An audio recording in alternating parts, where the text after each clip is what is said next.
Remember DeepSeek? DeepSeek feels like it came from out of nowhere. Calling it AI's Sputnik moment. Well, it's back with news that's almost as shocking as its super fast and super cheap chatbot. A DeepSeek researcher recently gave a serious warning about AI's potential to create a labor market disruption of massive proportions. He said that it would shake society to its core and that it's time for AI companies to become whistleblowers. In case it's not clear, that's very strong language for someone who works in the industry. DeepSeek also rarely seeks attention. It doesn't put out long manifestos or parade executives around at global summits like OpenAI. In fact, the last public appearance of its CEO was during a meeting with Chinese President Xi Jinping back in February. So when a representative from the startup steps into the spotlight to say something, it's time to listen. Western tech leaders have long cautioned about AI's future job apocalypse, mainly for entry-level white-collar roles.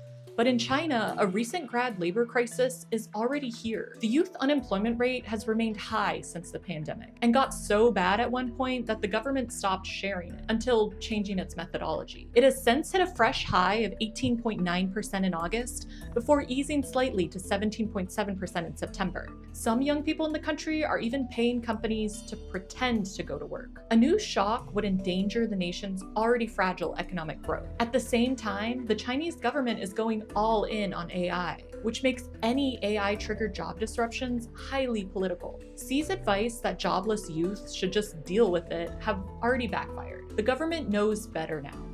But Beijing built its economic miracle on putting people to work and driving hopes of upward mobility.